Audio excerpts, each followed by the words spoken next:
ವೀಕ್ಷಕರೇ ನಮಸ್ಕಾರ.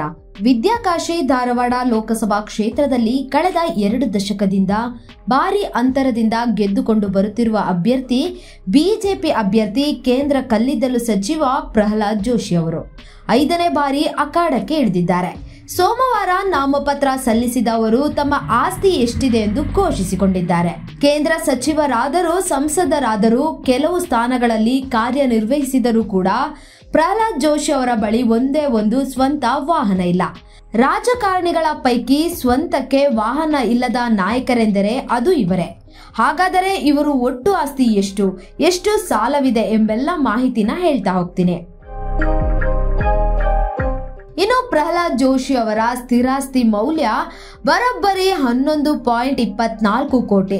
ಧಾರವಾಡ ಲೋಕಸಭಾ ಕ್ಷೇತ್ರದ ಭಾರತೀಯ ಜನತಾ ಪಕ್ಷದ ಅಭ್ಯರ್ಥಿ ಪ್ರಹ್ಲಾದ್ ಜೋಶಿ ಅವರು ಸೋಮವಾರ ಪಕ್ಷದ ಹಿರಿಯ ನಾಯಕರ ಜೊತೆ ಬೃಹತ್ ಮೆರವಣಿಗೆ ನಡೆಸಿದರು. ಪ್ರಚಾರ ಮುಖೇನ ತೆರಳಿ ನಾಮಪತ್ರ ಸಲ್ಲಿಸಿದರು. ನಾಮಪತ್ರದಲ್ಲಿ ಈ ಬಾರಿ ಅವರು ತಮ್ಮ ಸ್ಥಿರಾಸ್ತಿ ಮೌಲ್ಯ 11.24 ಕೋಟಿ ಘೋಷಿಸಿಕೊಂಡಿದ್ದಾರೆ. ಇನ್ನು 2019ರ ಲೋಕಸಭಾ ಚುನಾವಣೆಯಲ್ಲಿ ಸಲ್ಲಿಸಿದ ಪ್ರಮಾಣ ಪತ್ರದಲ್ಲಿ ಪ್ರಹ್ಲಾದ್ ಜೋಶಿ ಅವರ ಒಟ್ಟು ಆಸ್ತಿ ಮೌಲ್ಯ 10.34 ಕೋಟಿ ಘೋಷಿಸಿಕೊಂಡಿದ್ದರು. ಈ ಸ್ಥಿರಾಸ್ತಿ ಮೌಲ್ಯ 8.9 ಕೋಟಿ ಇತ್ತು. ಈ ಬಾರಿ ಸ್ಥಿರಾಸ್ತಿ ಮೌಲ್ಯ 11.24 ಕೋಟಿ ಎಂದು ಅವರು ತಿಳಿಸಿದ್ದಾರೆ.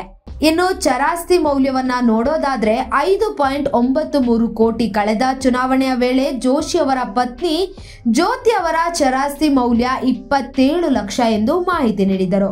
ಈ ಬಾರಿ 5.23 ಕೋಟಿ ಎಂದು ನಾಮಪತ್ರದಲ್ಲಿ ಉಲ್ಲೇಖಿಸಿದ್ದಾರೆ. ಹಿಂದಿನ ಬಾರಿ ಜೋಶಿ ಅವರು 5.15 ಕೋಟಿ ಸಾಲ ಹಾಗೂ ಪತ್ನಿ ಹೆಸರಲ್ಲಿ 2 ಲಕ್ಷ ಸಾಲ ಘೋಷಿಸಿಕೊಂಡಿದ್ದರು. ಇನ್ನು ಜೋಶಿ ಅವರು ಬಿಜೆಪಿಯಿಂದ ಲೋಕಸಭಾ ಚುನಾವಣೆಗೆ 5ನೇ ಬಾರಿಗೆ ಸ್ಪರ್ಧಿಸಿರುವ ಕೇಂದ್ರ ಸಚಿವ ಪ್ರಹ್ಲಾದ್ ಜೋಶಿ ಅವರ ಒಟ್ಟು 13.97 ಕೋಟಿ ಮೌಲ್ಯದ ಆಸ್ತಿ ಹೊಂದಿದ್ದಾರೆ. ಈ ಬಗ್ಗೆ ಅವರು ಚುನಾವಣಾ ಅಧಿಕಾರಿಗಳಿಗೆ ಮಾಹಿತಿ ನೀಡಿದ್ದಾರೆ. ಚಿನ್ನಾಭರಣ ಮೌಲ್ಯದ ವಿವರ ಸತತ 4 ಬಾರಿ ಧಾರವಾಡದಿಂದ ಸಂಸತ್ತಿಗೆ ಆಯ್ಕೆಯಾಗಿರುವ ಅವರ ಬಳಿ ಓಡಾಡಲು ಸ್ವಂತ ವಾಹನ ಇಲ್ಲ. ಜೋಶಿ ಅವರ ಬಳಿ 184 ಗ್ರಾಂ ಚಿನ್ನ ಹಾಗೂ 5 ಕೆಜಿ ಬೆಳ್ಳಿ, ಅವರ ಪತ್ನಿ ಬಳಿ 500 ಗ್ರಾಂ ಚಿನ್ನ ಹಾಗೂ 2 ಕೆಜಿ ಬೆಳ್ಳಿ ಇದೆ. ಜೋಶಿ ಅವರ ಹೆಸರಲ್ಲಿ 6.63 ಕೋಟಿ ಹಾಗೂ ಪತ್ನಿ ಹೆಸರಲ್ಲಿ 1.37 ಕೋಟಿ ಸಾಲ ಇದೆ. ಇನ್ನು ಪ್ರಹ್ಲಾದ್ ಜೋಶಿ ಅವರ ಪತ್ನಿ ಜ್ಯೋತಿ ಅವರು ಒಟ್ಟು ಆಸ್ತಿ ಮೌಲ್ಯ 6.80 ಕೋಟಿ ಎಂದು ನಾಮಪತ್ರದ ಜೊತೆಗೆ ಸಲ್ಲಿಸಿರುವ ಪ್ರಮಾಣ ಪತ್ರದಲ್ಲಿ ಈ ಮೇಲಿನ ಎಲ್ಲಾ ವಿವರಗಳನ್ನು ಪ್ರಹ್ಲಾದ್ ಜೋಶಿ ಅವರು ಘೋಷಿಸಿಕೊಂಡಿದ್ದಾರೆ. ಇನ್ನು ಕರ್ನಾಟಕ ಲೋಕಸಭಾ ಚುನಾವಣೆ ರಂಗೇರುತ್ತಿದ್ರೆ ಸೋಮವಾರ ಹಾವೇರಿಯಲ್ಲಿ ಮಾಜಿ ಮುಖ್ಯಮಂತ್ರಿಗಳಾದಂಥ ಬಸವರಾಜ ಬೊಮ್ಮಾಯಿ ಅವರು ನಾಮಪತ್ರ ಸಲ್ಲಿಸಿದ್ದಾರೆ. ಬಸವರಾಜ ಬೊಮ್ಮಾಯಿ 54 ಕೋಟಿ ಮೌಲ್ಯದ ಆಸ್ತಿ ಘೋಷಣೆ ಮಾಡಿದ್ದಾರೆ. ಆದರೆ ಮಾಜಿ ಮುಖ್ಯಮಂತ್ರಿ ಆಗಿದ್ದವರು ಅವರ ಬಳಿ ಸ್ವಂತ ವಾಹನವಿಲ್ಲ ಅಂತ ಘೋಷಣೆ ಮಾಡಿಕೊಂಡಿದ್ದಾರೆ. ಹಾವೇರಿ ಲೋಕಸಭಾ ಕ್ಷೇತ್ರದ ಬಿಜೆಪಿ ಅಭ್ಯರ್ಥಿಯಾಗಿರುವ ಬಸವರಾಜ ಬೊಮ್ಮಾಯಿ ತಮ್ಮ ಬಳಿ 29.58 ಕೋಟಿ ರೂಪಾಯಿಯ ಆಸ್ತಿ ಇದೆ ಎಂದು ಮಾಹಿತಿ ನೀಡಿದ್ದಾರೆ. ಇದರ ಜೊತೆಗೆ 20 ಕೋಟಿ ರೂಪಾಯಿ ಮೌಲ್ಯದ ಪಿತ್ರಾರ್ಜಿತ ಆಸ್ತಿಯು ತಮಗೆ ಬಂದಿದೆ ಎಂದು ಬಸವರಾಜ ಬೊಮ್ಮಾಯಿ ಅವರು ಘೋಷಿಸಿಕೊಂಡಿದ್ದಾರೆ. ಜಿಲ್ಲಾ ಚುನಾವಣಾಧಿಕಾರಿಗಳಿಗೆ ಸೋಮವಾರ ನಾಮಪತ್ರದೊಂದಿಗೆ ಸಲ್ಲಿಸಿರುವ ಅಫಿಡವಿಟ್ನಲ್ಲಿ ಆಸ್ತಿ ವಿವರವನ್ನ ಬಸವರಾಜ ಬೊಮ್ಮಾಯಿ ಅವರು ಘೋಷಿಸಿಕೊಂಡಿದ್ದಾರೆ. ಬೊಮ್ಮಾಯಿ ಬಳಿ 3 ಲಕ್ಷ ರೂಪಾಯಿ ನಗದು, ಬ್ಯಾಂಕ್ ಹಾಗೂ ಫೈನಾನ್ಸ್ಗಳಲ್ಲಿ 51 ಲಕ್ಷ ರೂಪಾಯಿ ಠೇವಣಿ, ಬಾಂಡ್ ಮತ್ತು ವಿವಿಧ ಕಂಪನಿ ಷೇರುಗಳಲ್ಲಿ 3.30 ಕೋಟಿ ರೂಪಾಯಿ ಹೂಡಿಕೆ ಕುರಿತು ಮಾಹಿತಿ ನೀಡಿದ್ದಾರೆ. 1.59 ಕೋಟಿ ರೂಪಾಯಿ ಮೌಲ್ಯದ ಚಿನ್ನಾಭರಣ ಹೊಂದಿರುವ ಬೊಮ್ಮಾಯಿ ಅವರ ಬಳಿ ಯಾವುದೇ ಸ್ವಂತ ವಾಹನ ಇಲ್ಲ. 6.12 ಕೋಟಿ ರೂಪಾಯಿ ಮೌಲ್ಯದ ಚರಾಸ್ತಿ ಹಾಗೂ 96.8 ಲಕ್ಷ ಮೌಲ್ಯದ ಕೃಷಿ ಜಮೀನು, 7 ಕೋಟಿ ಮೌಲ್ಯದ ಕೃಷಿಯೇತರ ಜಮೀನನ್ನ ಹೊಂದಿದ್ದಾರೆ. 6.3 ಕೋಟಿ ರೂಪಾಯಿ ಮೌಲ್ಯದ ವಾಣಿಜ್ಯ ಕಟ್ಟಡ ಹೊಂದಿರುವುದಾಗಿ ತಿಳಿಸಿದ್ದಾರೆ. ಬೆಂಗಳೂರು ಹಾಗೂ ಶಿಗ್ಗಾವಿಯಲ್ಲಿ 9.18 ಕೋಟಿ ರೂಪಾಯಿ ಮೌಲ್ಯದ ಮನೆ ಸೇರಿ 23.45 ಕೋಟಿ ಮೌಲ್ಯದ ಸ್ಥಿರಾಸ್ತಿಯನ್ನು ಬಸವರಾಜ ಬೊಮ್ಮಾಯಿ ಅವರು ಹೊಂದಿದ್ದಾರೆ. ಇನ್ನು 5.31 ಕೋಟಿ ಸಾಲ ಹೊಂದಿರುವುದಾಗಿ ಅಫಿಡವಿಟ್ನಲ್ಲಿ ಬೊಮ್ಮಾಯಿ ಅವರು ಉಲ್ಲೇಖಿಸಿದ್ದಾರೆ.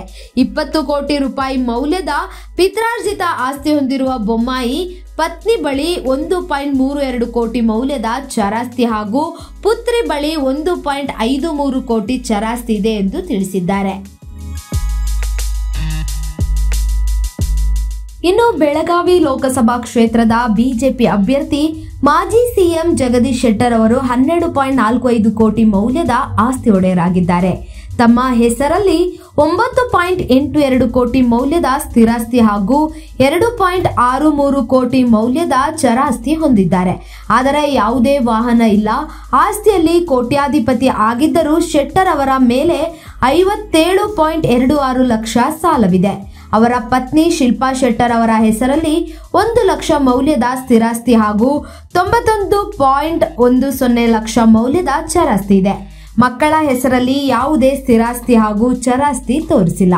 ಇನ್ನು ಕಳೆದ ವಿಧಾನಸಭಾ ಚುನಾವಣೆ ವೇಳೆ ಶೆಟ್ಟರ್ ಅವರ ಒಟ್ಟು ಆಸ್ತಿ ಮೌಲ್ಯ 13.51 ಕೋಟಿ ಇತ್ತು. ಕೇವಲ 1 ವರ್ಷ ಅವಧಿಯಲ್ಲಿ ಅವರ ಆಸ್ತಿ ಸಂಪಾದನೆಯಲ್ಲಿ 1 ಕೋಟಿಯಷ್ಟು ಇಳಿಕೆಯಾಗಿದೆ.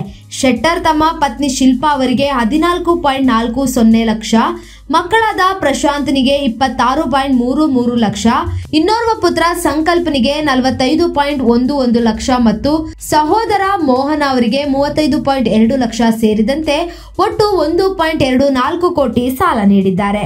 ಶೆಟ್ಟರ್ ಅವರ ಕೈಯಲ್ಲಿ 15.37 ಲಕ್ಷ ಮತ್ತು ಪತ್ನಿ ಹೆಸರಲ್ಲಿ 2.50 ಲಕ್ಷ ನಗದು ಹಣವಿದೆ.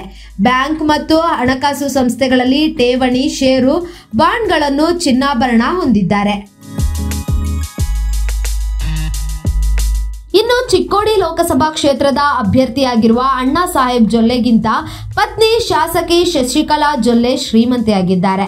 ಅಣ್ಣಾ ಸಾಹೇಬ್ ಜೊಲ್ಲೆ ಚರಾಸ್ತಿ ಹಾಗೂ ಸ್ಥಿರಾಸ್ತಿ ಸೇರಿ 21.63 ಕೋಟಿ ಆಸ್ತಿ ಹೊಂದಿದ್ದರೆ ಶಾಸಕಿ ಶಶಿಕಲಾ ಜೊಲ್ಲೆ 29.55 ಕೋಟಿ ಆಸ್ತಿಯನ್ನು ಹೊಂದಿದ್ದಾರೆ. ಅಣ್ಣಾ ಸಾಹೇಬ್ ಜೊಲ್ಲೆ 12.40 ಕೋಟಿ ಸಾಲ ಹೊಂದಿದ್ದರೆ ಪತ್ನಿ ಶಶಿಕಲಾ ಜೊಲ್ಲೆ ಹೆಸರಲ್ಲಿ 9.54 ಕೋಟಿ ಸಾಲವಿದೆ. 7.21 ಲಕ್ಷ ಆಸ್ತಿ ಹೆಚ್ಚಳವಾಗಿದೆ.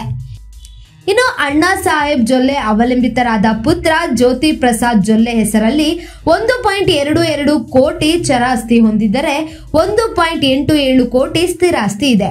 ಇನ್ನು 1.29 ಕೋಟಿ ಸಾಲ ಇದ್ರೆ ಸೊಸೆ ಪ್ರಿಯಾ ಜ್ಯೋತಿ ಪ್ರಸಾದ್ ಜೊಲ್ಲೆ ಹೆಸರಲ್ಲಿ 3.13 ಕೋಟಿ ಚರಾಸ್ತಿ ಮಾತ್ರ ಇದೆ.